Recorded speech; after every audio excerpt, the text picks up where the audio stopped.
He left Nazareth and made his home in Capernaum by the sea, in the territory of Zebulun and Naphtali. And so what had been spoken to the prophet Isaiah might be fulfilled. Land of Zebulun and Naphtali, on the road by the sea across the Jordan, Galilee of the Gentiles.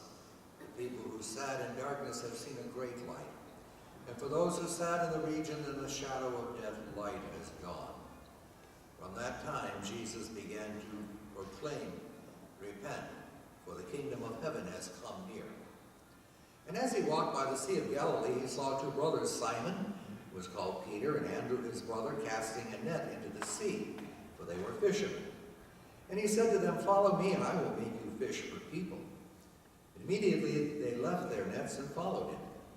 And as he went from there, he saw two other brothers, James, the sons of Zebedee, and his brother John, in the boat with their father, Zebedee, mending their nets, and he called them.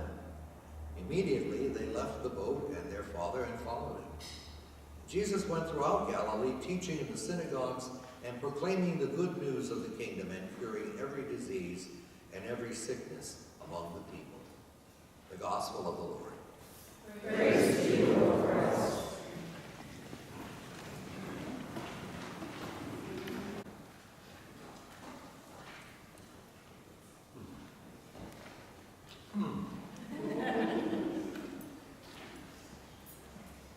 Listening to Vince when he was reading the second reading from Corinthians. Now I appeal to you, brothers and sisters, by the name of our Lord Jesus Christ, that all of you be in agreement, and there be no divisions among you, but that you be united in the same mind and the same purpose. This should have been read before this whole thing ever started about our inauguration, don't you think? Somebody should have read this. But I think we all watched the whole thing. We watched the inauguration. We saw the crowds.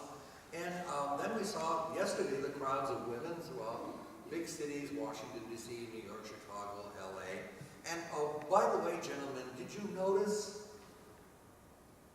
not one fight? Is this telling us something, gentlemen? Yes. Who said yes?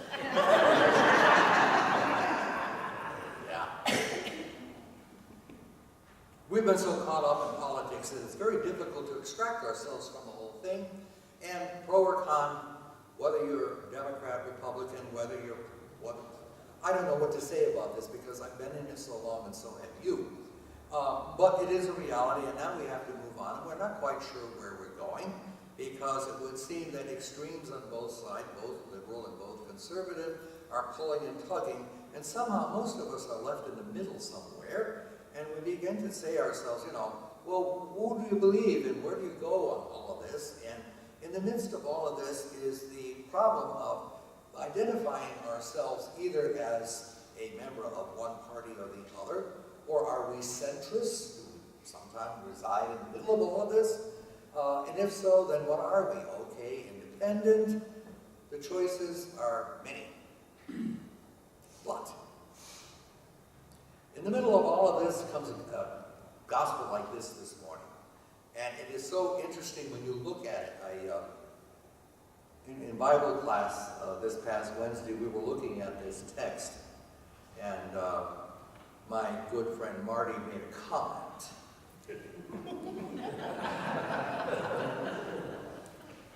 And it says that Jesus went to two brothers, James, son of Zebedee, and his brother John, in a boat with their father Zebedee mending their nets, and he called them. Immediately they left the boat and their father and followed. And it was Marty's question, immediately? You can almost see all of a sudden the father's in the boat and he looks around and goes, where is everybody? And he mutters under his breath, kids. But there's something about that sense of immediacy, and Matthew puts it throughout his gospel. Whenever there's a cure or miracle, that word immediately hits right in fast. Because the kingdom of God knows where it's going and where it wants to be and who it wants to talk to, all at once.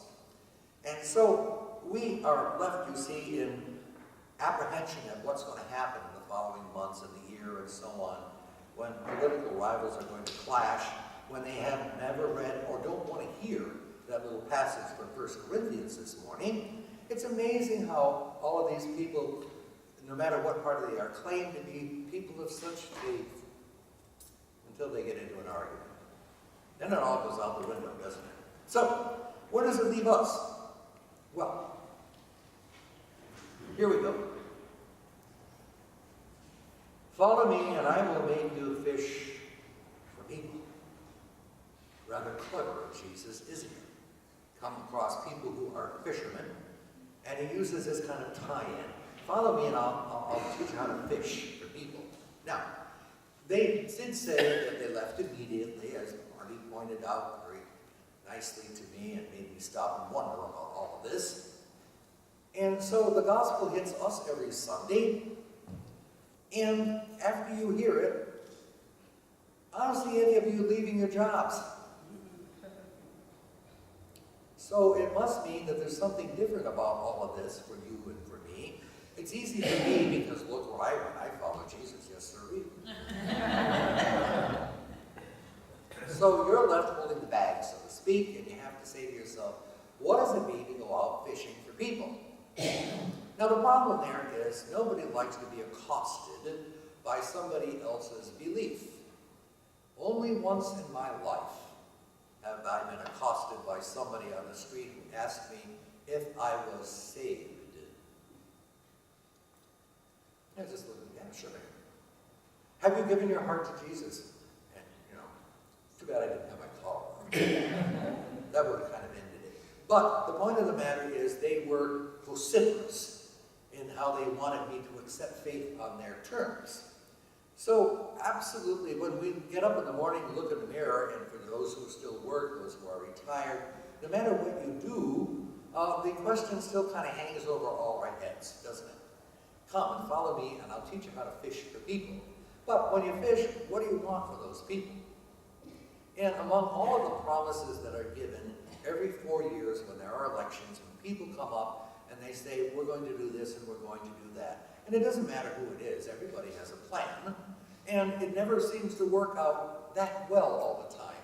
I was reading about Harry Truman when Dwight Eisenhower became president. And somebody was talking to Truman and said, what's going to be like for Ike?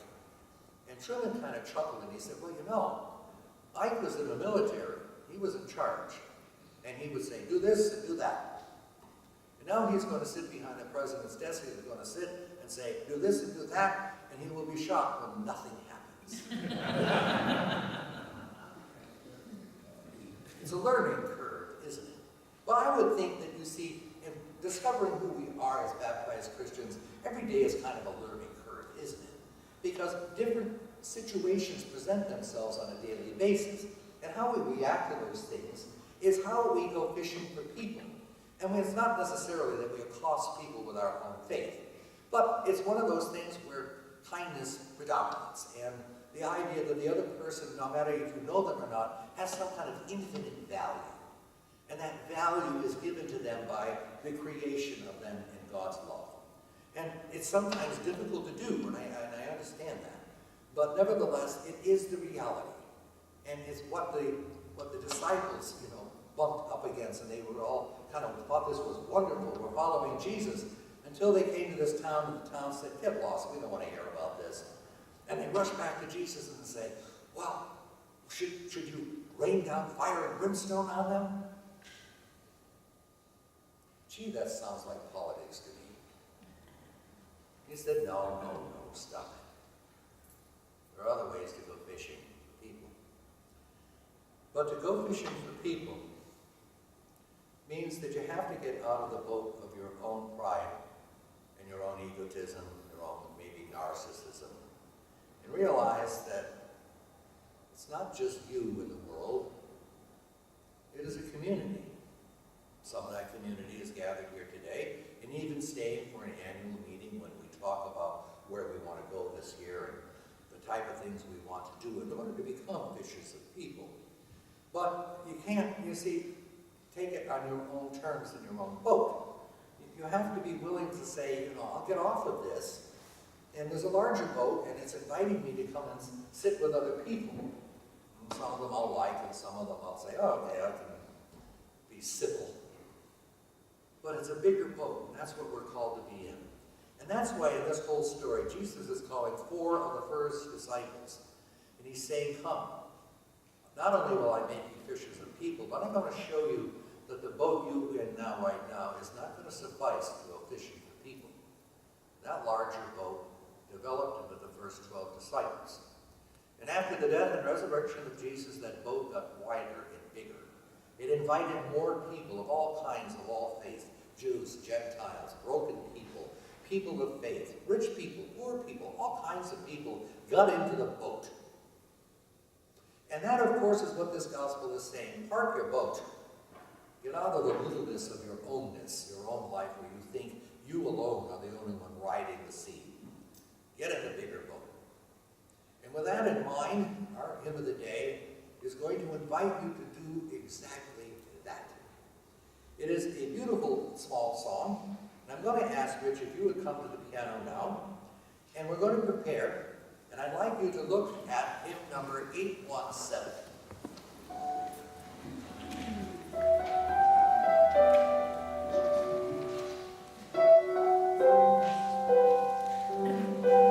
Notice in the first verse, it is he who comes to the lake shore looking for us.